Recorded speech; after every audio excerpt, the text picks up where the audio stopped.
boa noite, meus caros irmãos, minhas caras irmãs. Que o Mestre Jesus seja cada um de nós herdeiros de Deus. Esse tema eu inicio com a seguinte pergunta, e gostaria de que vocês refletissem sobre essa questão. 3 amigos encontravam-se no campo quando uma imensa luz de brilho inexcedível e singular transparecia, surgiu à frente deles, vindo do horizonte. Havia 3 amigos, 4 amigos, e uma luz inexcedível surgiu do firmamento. Eu iniciaria perguntando a cada um de vocês, qual dessas 4 figuras cada um de vocês vão se identificar. Então, a primeira é: um deles, ao ver a luz, fugiu. O outro ficou paralisado e fechou os olhos com o anteparo das mãos. O terceiro mergulhou nela. E o quarto, eu não vi coisa alguma. A pergunta que vale $1 milhão: qual dos 4, você está nos assistindo, você, cada um, diante desses amigos que se encontravam no campo quando uma imensa luz de brilho inexcedível e singular transparecia, surgiu à frente deles, vindo do horizonte. Um deles fugiu com medo da luz. O outro ficou paralisado e fechou os olhos com os anteparos da mão. O terceiro mergulhou nela. E o último, eu não vi coisa nenhuma. Isso é da introdução do livro, doutora Carminha, de Divina Presença, de Dr. Elzo. Qual dos 4 nós nos identificamos? Guardem a resposta para vocês como uma reflexão na busca dessa nossa saúde espiritual que cada um de nós aspiramos, e porque as casas espíritas, os templos religiosos, as igrejas neopentecostais estão lotadas de almas enfermas, porque nós estamos vivendo grandes momentos de grandes transições em que o nosso planeta, na qualidade de hospital, de escola, de laboratório, está passando por grandes mudanças na nossa vida. Então, eu diria o seguinte: a peste negra em 1351 vitimou 75 milhões de pessoas naquela época, e era tido como castigo de Deus. Era a ira de Deus castigando a humanidade na Idade Média, no ano de 1351. A gripe espanhola, em 1917, 1919, dizimou nada mais, nada menos do que 50 milhões de seres humanos foram vítimas da gripe espanhola. Entre uma figura muito conhecida no espiritismo nacional naquela época, Eurípides Barçanufo foi vítima da gripe espanhola aos 35 anos. 50 milhões de pessoas morreram vítimas da gripe espanhola. E a tsunami de 2004 no Oceano Índico dizimou 300 mil pessoas. E essa história está dentro do livro Transição Planetária, psicografado por Divaldo. Aquela tsunami levou de um rodão só 300.000 almas para o outro lado da vida. E aqueles que sobreviveram fizeram a eterna pergunta: por que tantas tragédias? Por que tantos cataclismos? Por que tantas dores nas almas humanas? E quando foi agora, em 2020, na realidade não foram 6 milhões de pessoas que perderam a vida na Covid-19. Não foram 6 milhões no mundo inteiro. A ONU chegou à conclusão que houve esconderam a estatística real. Para que vocês tenham ideia, a estatística chega a 20 milhões de pessoas perderam a vida nessa última pandemia, e não 6 milhões no mundo inteiro. Direto e indiretamente ligada à Covid, chegou a 20 milhões de seres humanos.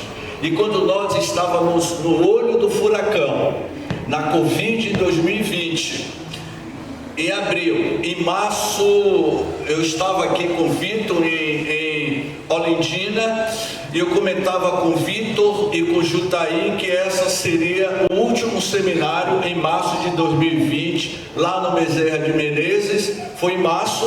Quando foi abril, a pandemia pipocou no planeta Terra e não sabíamos se retornaríamos. Inúmeros amigos nossos de casas espíritas foram vítimas, foram visitados por esse vírus mortal que ajoelhou a humanidade, e o planeta parou para buscar ouvir a si mesmo. Por que tantas tragédias?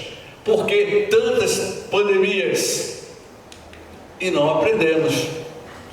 Então, Joana de Ângeles, no seu livro Triunfo Pessoal, ela vai falar das nossas aflições, a aflição de cada um de nós. O ser humano é um somatório dos seus pensamentos, atitudes e realizações. O self, na condição de um arquétipo primordial, preside ao processo de desenvolvimento que ele é imperioso a alcançar. Ou seja, cada um de nós vivemos os nossos conflitos emocionais, as nossas cargas emocionais. Eu vou procurar ser bem objetivo. Então, quando abordamos as nobres verdades do sofrimento humano, as nobres verdades espíritas do sofrimento humano, o Espiritismo é uma doutrina que explica de forma lógica e racional a verdadeira origem do nosso sofrimento. Por que eu estou sofrendo? Aqui neste auditório não tem nenhuma vítima.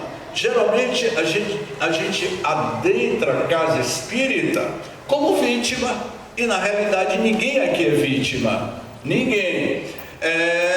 E eu sempre digo assim: é justo e merecido o que eu estou passando? É justo e merecido o que cada um de nós estamos passando? Vitor? É justo e merecido você ter a sua carga de trabalho triplicado? É justo e merecido eu ter passado por situações difíceis na minha vida? Claro que é. Cada um recebe aquilo que está dentro do seu mérito. Ninguém sofre sem razão. Então, existem 3 tipos de dor. A dor evolução. Essa dor evolução, como eu vou mostrar mais adiante, existe a dor expiação e a dor auxílio. Aquela dor auxílio foi muito bem caracterizada por Chico Xavier, pelo que ele era um espírito altamente evoluído, mas também ele passou pelas suas dores. ele teve muitos problemas de doenças, ele tinha problema de visão e outros tipos de doenças, uma dor ao seio. Eu não gosto muito de usar data show assim de texto, eu prefiro resumir. Mas a dor, evolução, as provações, o que caracteriza a dor, evolução, é o confronto com os vetores desarmonizantes que nos atingem de fora para dentro, mas que servem para estimular a paciência, a resignação a determinados tipos de dor, evolução, que são as nossas provações, que nos servem para testar a nossa paciência, a nossa resignação. Então cada um vai potencializar a sua dor na medida do seu desenvolvimento psicológico, da sua maturidade espiritual. Então, quando eu digo que o sofrimento, quando aceito a luz da fé viva, é uma fonte criadora de asas espirituais. A Covid, quando visitou alguns companheiros espíritas, eu vou me ater aos companheiros espíritas na capital baiana, uma companheira nossa do movimento espírita, ela ficou entubada entre a vida e a morte. O número de vítimas estava crescendo e ela seria uma provável vítima do vírus mortal da Covid. Mas ela escapou depois de 2 meses. Dirigente de um centro espírita, trabalhadora do trabalho mediúnico, uma grande conferencista espírita na capital baiana, no interior da Bahia. E quando ela saiu dessa situação, ela me disse: James, quando eu estava entubado, a única coisa que eu lembrava era agradecer a Deus, a orar. Eu pedia a Deus, aos mentores espirituais, se eu tivesse de partir, eu iria partir sereno. Eu estava muito resiliente, resignada diante dessa situação, e ela escapou. O outro, diretor de um centro espírita em Salvador, quando ele foi entubado, ele ainda, no momento que estava sendo entubado, ele postou algumas mensagens. Eu não sei se era ele ou era a esposa, eu acho que era ele, que não podia ter acompanhante. Por favor, pelo amor de Deus, me livre dessa situação. Eu não quero morrer, por favor. Ó preto velho, ó Tupinambá. Ele evocou todos os espíritos para não morrer, e ele disse em áudio: eu não quero morrer, eu estou com medo. Diretor de um centro espírita, presidente de um centro espírita, com um currículo grande dentro da casa espírita, mas se desesperou. Mas ele escapou e deixou sequelas. Perceberam a diferença de como é que você vai potencializar a sua dor, a sua aprovação? Perceberam? Porque nós somos, no dizer de Siddhartha Gautama, Buda, somos o que pensamos. Com o pensamento construímos o mundo. O mundo nada mais é do que a criação mental dos seus próprios moradores. No livro Pensamento e Vida, que é o livro que a gente trabalha todas as quartas-feiras à noite no programa Pensamento e Vida, o primeiro capítulo deste livro, Emmanuel vai dizer: o pensamento cria a vida que procuramos. O pensamento cria a vida que cada um de nós procuramos. É esse tipo de forma pensamento que vai nos dizer que tipo de vida saudável teremos. Então, eu diria que a dor expiação, os erros humanos decorrentes da cólera incontrolável, do egoísmo obsessivo, das viciações inconsequentes, da sexualidade irresponsável, da maldade premeditada, às vezes com requintes de sadismo, vai te levar você responder, quer nesta atual existência, ou quer nas futuras reencarnações, e se na própria atual existência você está passando por uma expiação, é muito provável que numa existência na época que você era senhor de engenhos, que você tinha os seus escravos, que você trazia da costa leste da África, nos navios negreiros, muito provável aquele dono, aquele comandante daqueles barcos de navios negreiros, que foi interceptado por uma fragata inglesa em 1832, a fragata inglesa intercepta um navio carregando uma carga de 400 escravizados e não de escravos. Vamos fazer uma correção, não são escravos, nós fomos escravizados, é diferente. E aquela carga de 400 escravizados, presos na costa do Benin, e que seria descarregado 200 escravizados em Salvador e mais 200 lá no cais do Valongo, na praia do Flamengo, no Rio de Janeiro, em 1831. E quando a fragata inglesa intercepta esse navio negreiro, você sabe o que o comandante manda fazer? Mandou liberar carga, libera carga humana, jogar 100 escravos vivos para o fundo do mar. Entre o litoral da África e o litoral da costa de Salvador e Rio de Janeiro, eles começaram a perceber que os tubarões que só dava no litoral da África estava aparecendo na Baía de Todos os Santos. Por que estava aparecendo? Porque os tubarões seguiam os navios negreiros, porque sabia que eles iriam ter carne humana viva para devorar. A pergunta é: esse comandante que mandou jogar foram 300 anos de escravidão. Durante 300 anos de escravidão,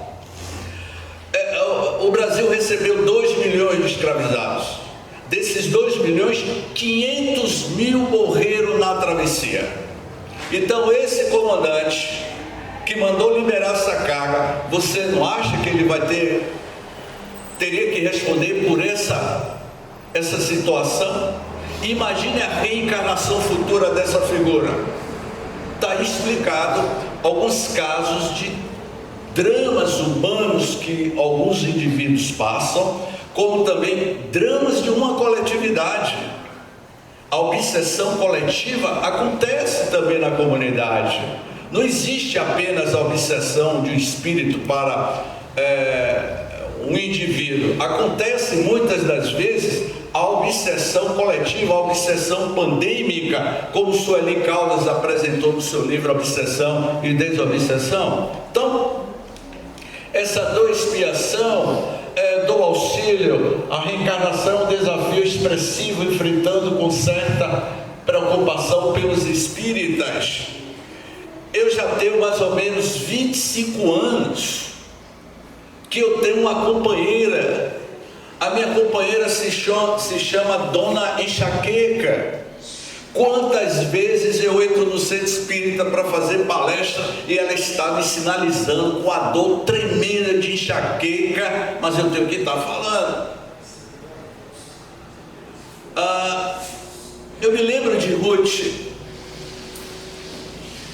Eu era diretor da federação e eu convidei Ruth para fazer a palestra da federação. O Ruth me ligou me convidando para fazer a palestra da federação.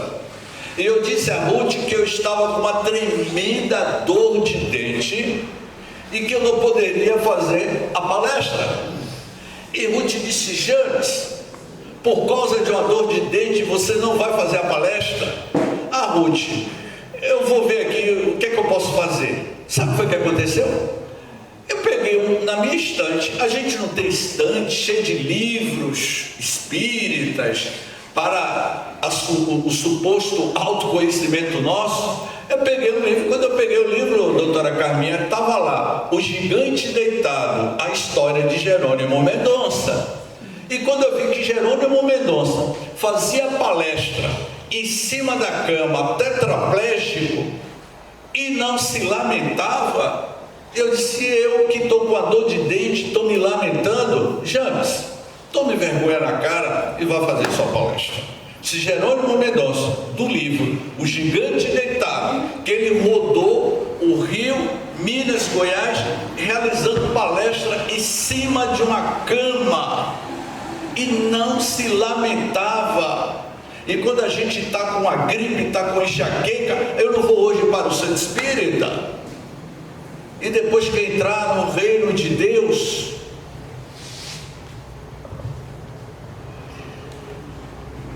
eu vou adiantar aqui, destruindo ilusões. Vivemos no mundo de ilusões.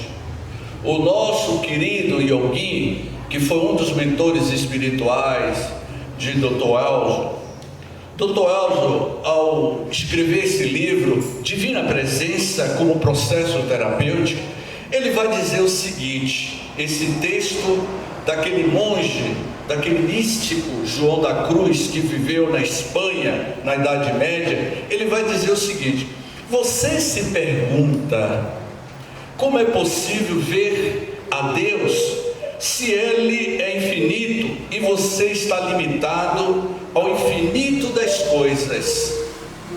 Deu para perceber? Você se pergunta como é possível ver a Deus se Ele é infinito e você se limita a ver as coisas do mundo de César. Se limitar, você pode ter a capacidade de ver mais. E aí, e alguém vai dizer: não se engane, não restringe a Deus a seus raciocínios. Se quer alcançar o divino, não precisa movimentar-se daqui para ali ou de lá para cá. Você tem simplesmente de começar a retirar-se das ilusões que a mente criou. Nós criamos as nossas próprias ilusões. Despertem o divino que existe em você. Eu sou o caminho, a verdade e a vida. Eu sou a luz do mundo. Ele afirmou, Jesus. Então, quando ele disse eu sou a luz do mundo, ele tinha essa consciência de que Deus, o divino, está presente nele, está presente em todos nós. Então não se iluda, porque a ilusão é uma criação mental de cada um de nós. As nossas doenças, muitas das vezes, são doenças psicossomáticas, criadas pela nossa própria mente. Então, procure ser verdadeiro. Não minta, porque eu sei que aqui em Cipó, Ribeira do Pombal, Nova Açores, ninguém mente, né? Vou até beber água.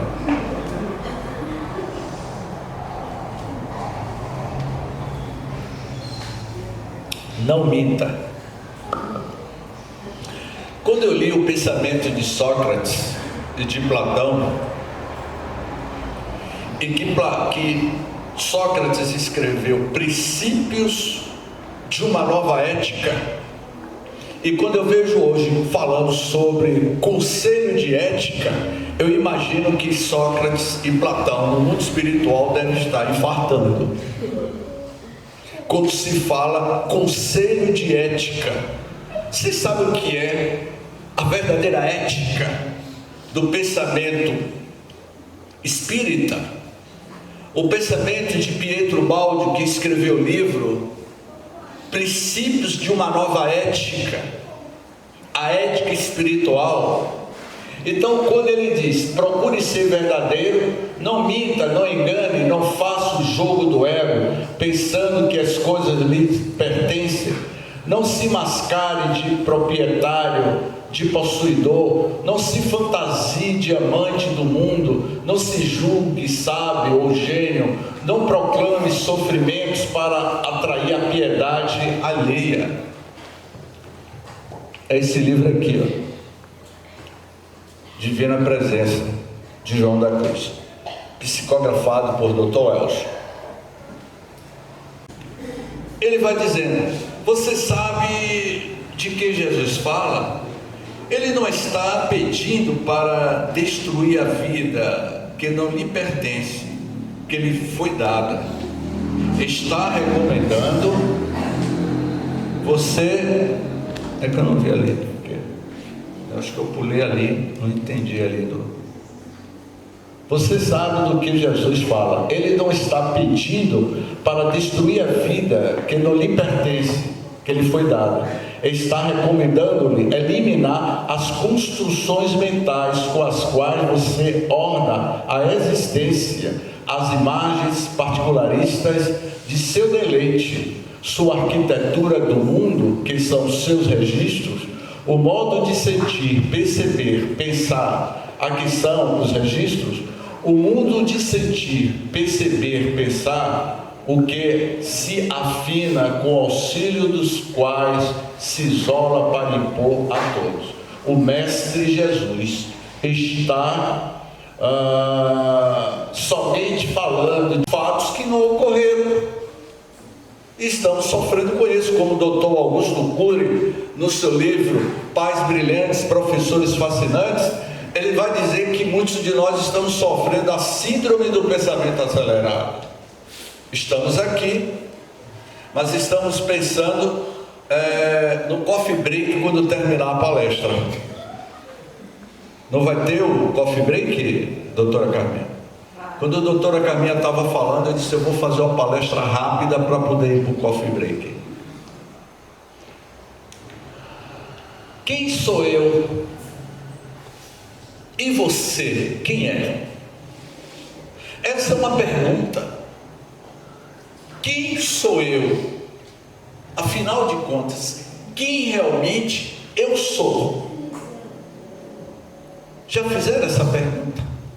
Para ter a resposta-chave das crises existenciais, das dores das almas, dos conflitos psicológicos.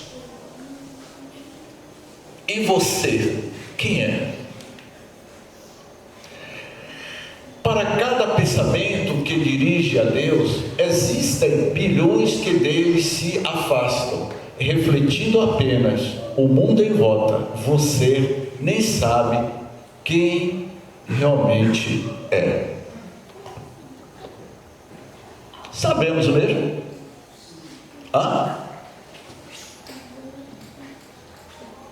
James, eu sou um espírito eterno, eu sou um espírito reencarnado. Para mim é pouco. Eu quero saber mais. Temos consciência de quem realmente você é? Um ser em trânsito? A maioria aqui são espíritas, não é? Ou tem alguém vindo pela primeira vez, doutora Carminha? Todos aqui são. Quem está vindo pela primeira vez? Que não são espíritas. Os que levantaram a mão, que estão vindo aqui pela primeira vez e não são espíritas, está fora da dinâmica que eu vou fazer. Ok? Vocês que levantaram a mão, que estão vindo pela primeira vez e não são espíritas, está fora da dinâmica. Ok, amiga? Então não se inclua. Mas a maioria que trabalha em Ribeira do Pombal, nas casas espíritas de Ribeira do Pombal, em Cipó, Nova Soure, Olindina, está dentro do contexto. Então eu diria o seguinte: quando eu terminar esta palestra, ao terminar esta palestra, todos não são conhecedor do Espiritismo, ô Pedro? Então, quando terminar esta palestra, alguém, ao sair por aquele portão, vai desencarnar.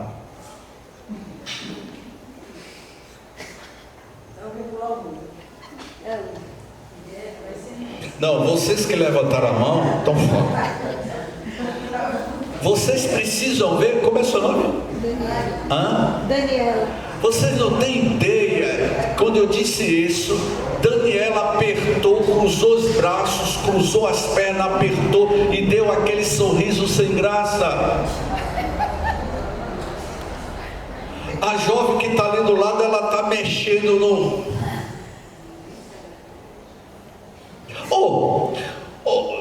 não pregamos a imortalidade da alma, e por que a gente tem medo de morrer?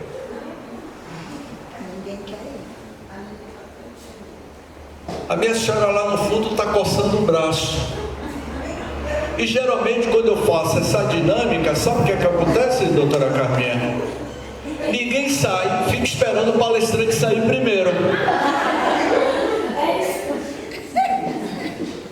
E aí de propósito eu não saio, eu fico por último, ninguém sai. Você não vai sair não? Por que você quer que eu saia? Então a gente tem que pregar pelo exemplo. E geralmente eu saio. Claro que é uma dinâmica, algo para testar quem realmente eu sou.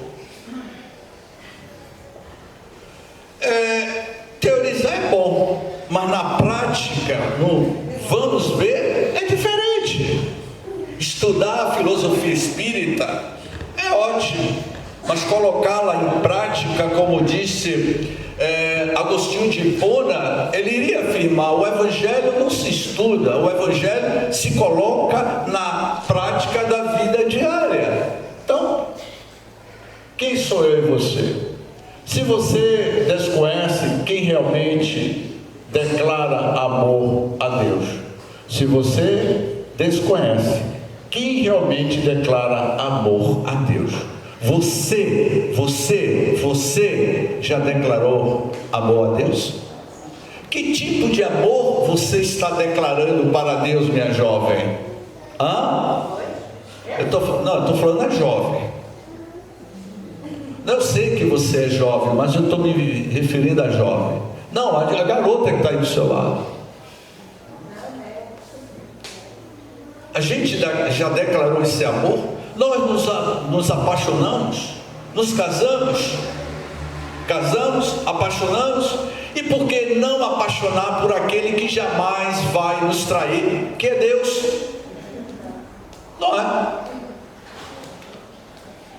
Não pode sequer afirmar que seja você quem ama, ou se apenas reflete ideias, pensamentos ou modismo à sua volta. Eu estou apaixonado. A paixão é uma ilusão passageira, mas o amor de Deus, do divino, ele é eterno. Quando você conhecer o seu eu, saberá que é Deus que em verdade obra e que você é apenas o instrumento do seu agir. Nós somos esse instrumento do Criador na terra. E aí Jesus declarou uma condição para que o indivíduo pudesse amar. A verdadeira caridade não se aperfeiçoa sem um silêncio interior. A verdadeira caridade é um silêncio interior. Toda essa questão aqui é uma prática de pensamentos como terapia para que a gente não adoeça.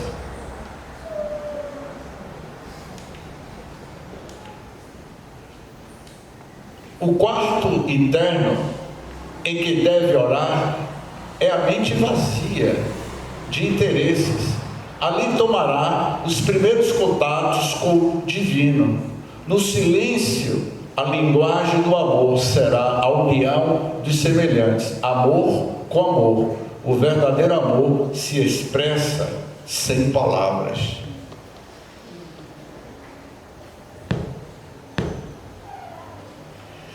Quer ver um exemplo? Nós não aprendemos a amar a Deus sobre todas as coisas e ao próximo como a si mesmo. A série, o livro Jesus, o Evangelho à luz da psicologia profunda, Joana de Ângeles iria dizer: para que você possa amar a Deus, alguns estágios. E quais são esses estágios? Primeiro, ame a si mesmo, tenha dignidade, tenha respeito, tenha autoestima com você mesmo, ame a você mesmo. E no momento que você tem a sua autoestima, a sua dignidade, de que você está amando a você mesmo, agora sim, você vai conseguir amar o próximo, porque amar o próximo é a extensão dos sentimentos que você já adquiriu. E amando o próximo, agora sim, você vai amar a Deus, porque para amar a Deus, você tem que passar por alguns estágios cíclicos de evolução. É de conviver com os pais que nós merecemos, de convivermos com os filhos que merecemos. A reencarnação em família, como Joana de Ângeles apresenta no livro Constelação Familiar, é na família que está o cantinho de almas que se reúnem para ressarcir a sua dor expiação, a sua dor provação ou a sua dor libertação. E quando começou a pandemia, eu fiquei 6 meses na cidade de Dias d'Ávila, no sítio que nós temos lá, eu e minha mãe. Em um determinado momento, com aquele lockdown total, eu dentro daquele sítio, preso com Dona Vanilda, até que um dia Dona Vanilda olhou para mim e disse assim: meu filho, eu posso te fazer uma pergunta? Eu disse: diga, minha mãe, porque mãe quando faz pergunta, ela disse o seguinte: ô James, o que foi que eu mereci para passar essa pandemia 6 meses presa aqui no sítio com você? Ela me fez essa pergunta: o que foi que eu fiz para ficar 6 meses aqui preso com você dentro desse sítio? Eu virei para ela e disse assim: minha mãe, o que foi que eu fiz? O que foi que eu mereci para ficar 6 meses com a senhora aqui dentro e cuidando dela? Se vocês querem colocar na prática o amor, é nesse momento. É nesse momento. O discurso é bom, mas na hora que os Espíritos nos dizem: agora você vai colocar em prática tudo o que você falou ao longo da vida. O verdadeiro amor se expressa sem palavras. A chama divina, eu vou adiantar aqui, não é? Desenvolva a sua capacidade de amar. Vá ao encontro do outro, participe deste encontro, não se isole, mantenha-se aberto, porque se você não se desenvolve em si, amar ao próximo, não poderá recepcionar o amor de Deus. Como é que você pode amar a Deus se você não consegue amar o próximo? Aprendendo a amar, e aqui a gente já vai terminando, aprendendo a amar, como esta terapêutica para a nossa saúde espiritual. Se você se fecha em si mesmo, se estreita seu cosmos, o amor perece. Você não consegue relacionar-se com outros universos porque pensa que o único existente é o que aprendeu a perceber e que as visões dos outros indivíduos não possuem realidade e valor. É só você que tem valor, o outro não tem. Então, quando você pensa dessa forma, você adoece, você cria doenças emocionais, mágoas, ressentimentos.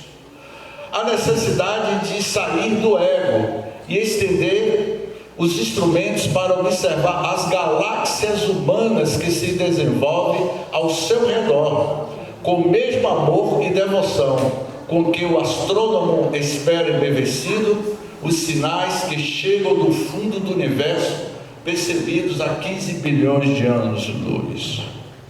O telescópio James Webb, lançado no ano passado, custou 60 milhões de dólares. Este telescópio James Webb já está vasculhando os confins do universo. Já estão chegando em uma hipótese, Pedro, de que a teoria do Big Bang, o Big Bang, e eu já dizia isso antes da descoberta do telescópio James Webb, eu já dizia que o nosso universo surgiu pelas trompas de Falópio do Criador, pelos buracos negros, para surgir essas diversidades de universo. O universo tem 15 bilhões de anos, e o Cristo que colocou as suas pegadas sobre a Terra, ele tem bilhões de anos de evolução. O capítulo 6 do livro A Gênese, uranografia geral, descrição do universo pelo Espírito Galileu Galilei, o Espírito Galileu vai dizer que o mundo físico, o universo físico poderia nunca ter existido, mas o mundo espiritual já existia antes do surgimento do nosso universo. Portanto, o Cristo que esteve conosco, que é conhecido como co-criador e plano maior, ele tem bilhões de anos de evolução. E o James Webb, é aqui que eu quero chegar à conclusão. Então, em vez de você vasculhar os universos físicos, apontem o telescópio para dentro de si e descubra as grandes galáxias, os grandes universos que existem dentro de você. Esses grandes universos, essas estrelas que são desconhecidas dentro de cada um de nós, porque nós somos um microcosmos dentro de um macrocosmos. Então apontem o telescópio para o mundo íntimo de cada um e descubra a grandeza que cada um de vocês são. Então, aprendendo a amar, não pense que a terra do seu coração é o único mundo, nem o centro da vida. Aprenda a ver, pois o ato de ver é decisivo para o ser. Aprenda a ver o mundo de outra forma. Não enxergue, porém, somente pelos olhos que nos mostram muito pouco. Amplie a visão interior, veja a luz do Espírito, aprenda a perceber as forças que agem dentro de si. Cada um de nós somos portadores desta faculdade de cura. Cada um é uma energia nuclear. O que nos falta é ter mais fé. E aí, somente Deus. Não existe cura para o ser enquanto não se liberta do desejo de reter fruto do egoísmo. Enquanto você está preso no fruto do teu próprio egoísmo, você não vai se libertar das doenças que assolam a humanidade. Ninguém é livre enquanto aprisionado pelo desejo. Não só o fumo, o álcool, as drogas que matam, mas todo o apego, seja a riqueza, as pessoas, as coisas e até a bens espirituais. Dr. Elson, no livro Espiritismo em Movimento, pelo espírito de Olinda Amorim, ele troca, de Olinda Amorim tira a palavra desencarnação por desembarque. Ele vai dizer que muitos de nós vamos desembarcar no outro lado da vida, a maioria como náufrago, alguns em algumas jangadas, outros em transatlânticos, outros em lanchas. Como nós vamos desembarcarmos do outro lado da vida? Levando o quê? Meu amigo? O teu carro? O Land Rover de Pedro?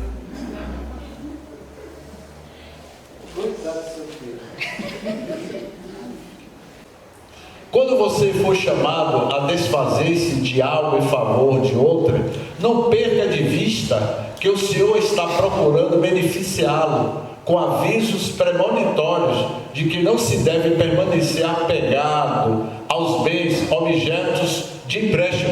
Em realidade, você é o maior beneficiado quando, em nome da caridade, estende ao outro o alimento, o remédio, a veste, a palavra consoladora.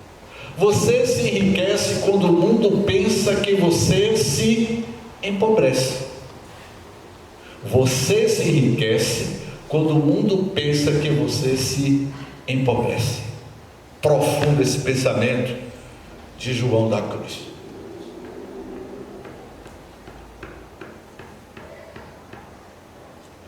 Não troque o divino pelas fantasias do mundo de César. Dai a César o que é de César e dai a Deus o que é de Deus.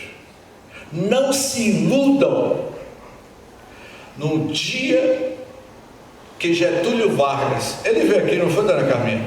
Quando Getúlio Vargas esteve aqui em Caldas de Cipó, na década de 40, e que ficou hospedado naquele hotel, que tinha um cassino, Caldas de Cipó vivia o seu apogeu na década de 40.